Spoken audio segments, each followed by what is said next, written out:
Yahya Khan dictator تھا، Musharraf dictator تھا، ضیاء الحق dictator تھا، اور کئی ایسے ڈکٹیٹر آئے. لیکن جب پولیٹیکل پارٹیاں جب حکمرانی میں آئی ہیں، حکومت انہوں نے کی ہے، ان کے دور حکومت میں پھر بلوچستان کا ایشو کیوں حل نہیں؟ بلوچستان کے مسئلے پر کیوں توجہ نہیں دی؟ بلوچستان کو کیوں ہمیشہ یتیم خانہ رکھا گیا؟ کیونکہ بلوچستان کی اہمیت اور حیثیت کی اگر پہچان ہے تو اس کے وسائل، اس کا سائل ہے، اس کی معدنیات ہیں. ضرورت وقت اگر چند ووٹ کی ضرورت ہے تو پھر بھی بلوچستان یاد آ جاتا ہے. وہ نوجوان جو سیاست کرتے تھے، وہ نوجوان جن کے ہاتھوں میں قلم اور کتاب تھی، یہ سوچنا ہوگا کہ ان کے ہاتھوں سے قلم اور کتاب چھین کر بندوق اور بارود کیوں تھما دیا گیا، اور کس نے تھما دیا؟ کسی نے اس کی نشاندہی کی؟ یا آج جنہوں نے پہاڑوں کا رخ کیا ہے، میں قطعاً یہ نہیں کہوں گا کہ جی دہشت گردی کو ہم سپورٹ کریں، لیکن اس دہشت گردی کو پالنے والے یا اس کو بنانے والے کون ہیں؟ کیا کسی نے ریاست کی دہشت گردی کا ذکر کیا؟ بندوق تو ایک ہوتی ہے، چاہے کسی انڈیویجل کے ہاتھ میں ہو، اس کے ہاتھوں کسی معصوم کا قتل ہو، یا کسی ریاست کے ادارے کے ہاتھ ہو، اس کے ہاتھوں سے کسی معصوم بے گناہ کا قتل ہو، تو کیا وہ دہشت گردی کے زمرے نہیں آتے؟ آپ یہ بھی دیکھیں، کاش کہ آج وہ بھی سلائیڈ چلاتے کہ بی ایل اے کے لوگ جب شہروں میں آتے ہیں، بلوچستان کے لوگ ان کا ماتھا کیوں چومتے ہیں، ان کو گلے کیوں لگاتے ہیں؟ اگر نفرت ہوتی تو ان کا استقبال پتھروں سے کیا جاتا، لیکن اس کے برعکس آپ کی سیکورٹی فورسز آتے ہیں، لوگ گھروں میں چھپ جاتے ہیں. ایک سینٹ کے ممبر نے جس کا تعلق حکومت سے، اس نے اپنی سینٹ کی تقریر میں کہا جی 1 لاکھ کے قریب جو ہے نوجوان پہاڑوں پہ گئے، اور پتہ نہیں اس کا فگر کیسا ہے، لیکن اس کے اس جملے پر اس کو غیر ملکی قرار دیا گیا کہ یہ تو غیر ملکی ہے، سینٹ میں آیا کیسے؟ وہ بھائی ہم نہیں لائے سینٹ میں. اس کا بیٹا کوئٹہ سے منتخب ہوتا ہے، خود چاغی کا ہے. ہم نے اس وقت کہا کہ جی یہ کوئٹہ کا نمائندہ نہیں، کیسے کوئٹہ سے جیت سکتا ہے؟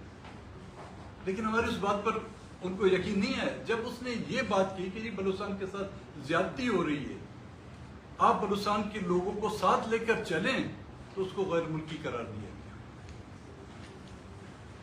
غیر ملکی، غدار، یہ تو پرنٹنگ مشین معذرت کے ساتھ آپ لوگوں کے پاس ہے، ہمارے پاس نہیں.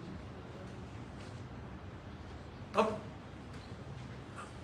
اس کے علاوہ ایسے موٹے موٹے الفاظ وہ بناتے ہیں، ہمیں سمجھ میں نہیں آتے. فتنۃ الہندوستان، فتنۃ پتہ نہیں فسادات، وہ کیا خارج، پتہ نہیں کیا کیا. بھائی یہ سب آئے کہاں سے ہیں؟ وہ فتنۃ الشیطان تو پہلے ڈھونڈو. وہ فتنۃ الشیطان جو ہے جس کی کوکھ سے انہوں نے جنم دیا ہے، جس کی زیادتیوں سے انہوں نے جنم دیا ہے، جس کی ظلم و زیادتیوں نے، جس کی ناانصافیوں نے یہ جنم دیا ہے، اس کو تو ڈھونڈو.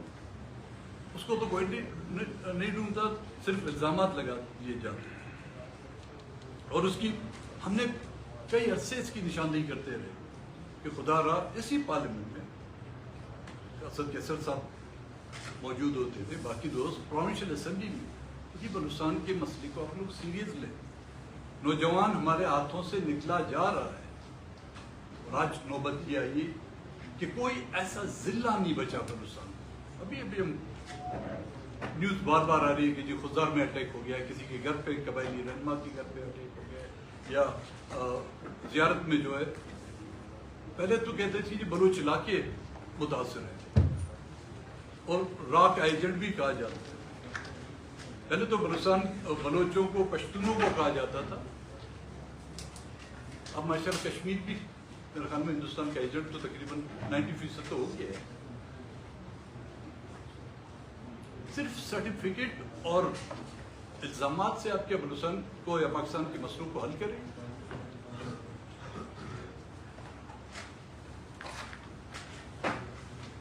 ہنا کا واقعہ کیا ہے، اس کا پس منظر کیا ہے، آج دن تو کسی کو پتا ہے. سیر و تفریح کے لیے لوگ نہ کہ صرف بلوچستان سے بلکہ ملک کراچی سے پنجاب سے لوگ جو ہے ہنا کی جو ہے کوئٹے کا جو سمبل تھا وہ ہنا لیک تھا، بڑک کے کاریزات تھے. وہ کاریزات جہاں سے ہم بچپن میں جاتے تھے، وہ نالیوں میں جو ٹھنڈا پانی بہتا تھا، آج ان نالیوں میں جو ہے پشتونوں کا خون بہ رہا ہے. زیارت کی پرفضا ماحول میں دنیا جہان کے سیاح آتے تھے. آج وہی سنوبر کے جو درختوں کے نیچے جو ہے اسی زیارت کی باسیوں کی جو ہے لاشیں دفن کی گئی. کون اس کا ذمہ دار؟ بلوچستان کی پہلی منتخب حکومت نیشنل عوامی پارٹی کی حکومت جو بنی تھی، 9 ماہ کی حکومت، اس حکومت کو ایک